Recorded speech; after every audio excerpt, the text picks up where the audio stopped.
Welcome to the Flight Levels.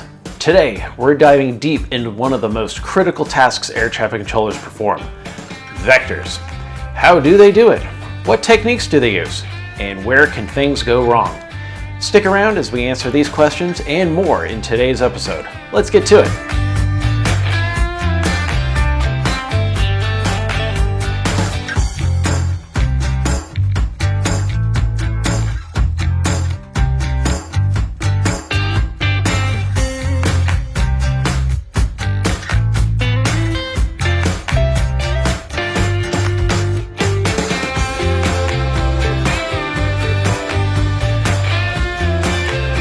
If you're enjoying this content, please take a moment to like this video and subscribe to my channel. It really helps me grow.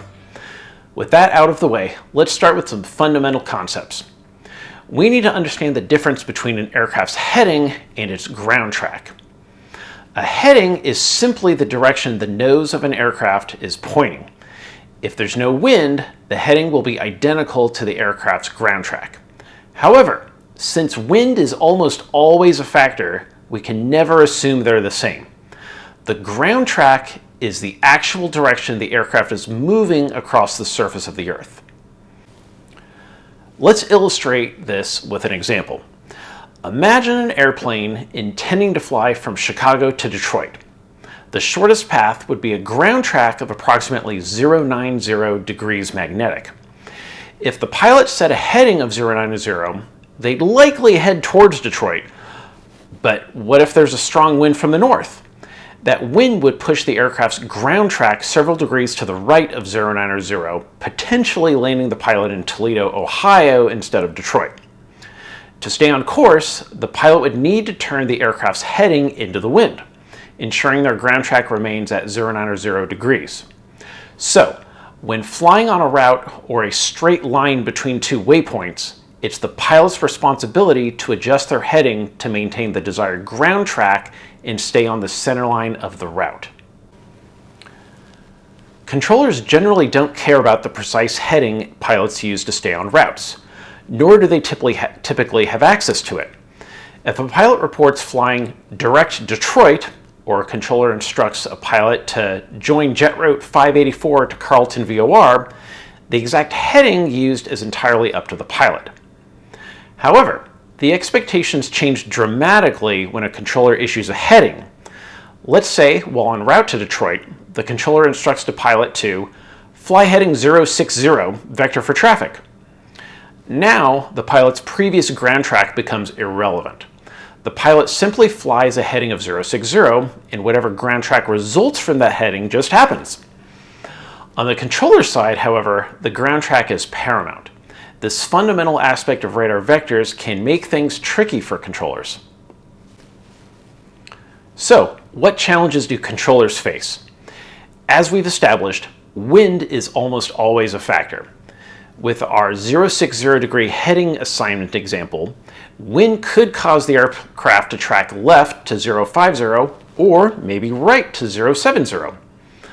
Another critical factor for controllers at en route centers is magnetic variation.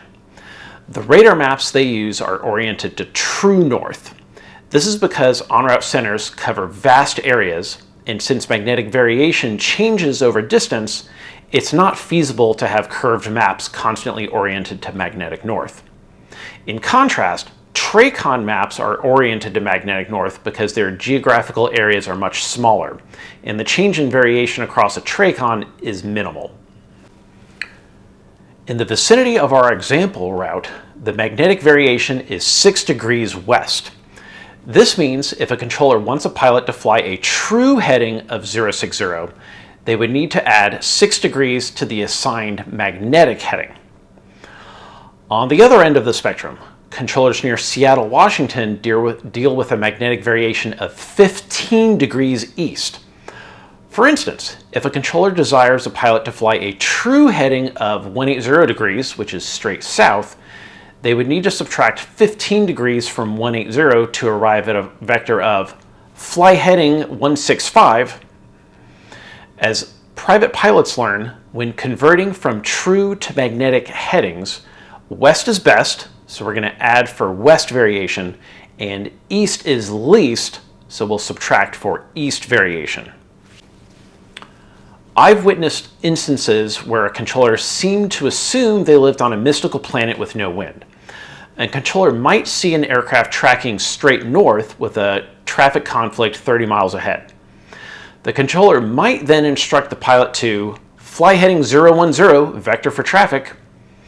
The controller believes they're turning the plane 10 degrees to the right. However, the controller failed to realize there was a strong wind from the east that day, and the pilot was already flying a heading of 020. Following the controller's instruction, the pilot would actually turn left to a heading of 010. This could potentially worsen the traffic conflict significantly.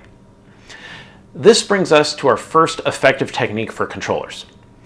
Instead of issuing a specific heading like fly heading 010, if a controller definitely wants a pilot to turn right, a much better method is to say, November 123, turn 30 degrees right. This is far more effective because, as you remember, the controller doesn't know the pilot's current heading. A vector of 30 degrees left or right will always result in a precise 30-degree turn in the direction desired. Let's consider a different scenario. Let's say two airplanes are converging at a relatively shallow angle, with one climbing through the other's altitude. In this situation, we need to ensure lateral separation during the time we cannot ensure vertical separation. Imagine airplane number 1 cruising at flight level 250 and airplane number 2 climbing through flight level 190 on its way to flight level 300. The controller could make airplane number 2 perform a large turn to stay behind airplane number 1. However, to keep everyone generally moving in the same direction, there is a more efficient technique. The controller can ask airplane 1, say heading. Let's say the pilot responds heading 230. The controller can now instruct airplane number 2, fly heading 230, reaching flight level 260, proceed direct some VOR, rest of route unchanged. With this technique, the controller ensures lateral separation by having both airplanes fly parallel to each other. Once vertical separation is ensured at flight level 260, airplane number 2 can resume its original course. What about when two aircraft are at the same altitude and converging? The best approach is to take action early. Turning an airplane early can create a significant difference in separation without greatly impacting the distance flown. You should also prioritize turning the faster aircraft. For the greatest change in future separation, a course change by the faster airplane will yield the most significant change in distance. It makes me cringe every time I'm in a small general aviation plane and the controller turns me for a descending 737. My measly 120 knots with a 30-degree vector isn't going to make nearly as much difference as a turn for the 737 going double my speed at 250 knots.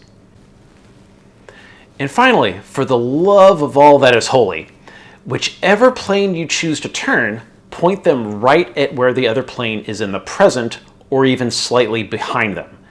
This works because by the time the turned plane gets to that point, the other plane will be long gone. It might look momentarily alarming on the radar, but you have to remember that both airplanes are constantly moving forward. If you turn a plane towards the front of the other one, you've likely just made the collision risk much worse. Understanding vectors is crucial for pilots and an incredibly challenging yet rewarding aspect of an air traffic controller's job. It highlights the constant mental calculations, situational awareness, and quick decision-making required to keep our skies safe.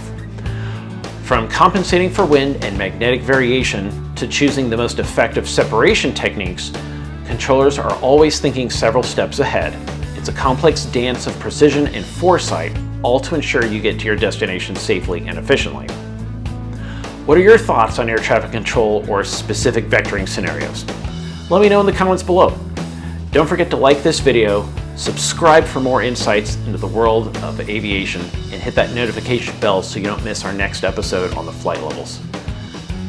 Remember, don't just fly, climb to the flight levels. If you enjoyed this content, check out my video about a runway incursion that was narrowly avoided at San Francisco Airport. You're going to love it.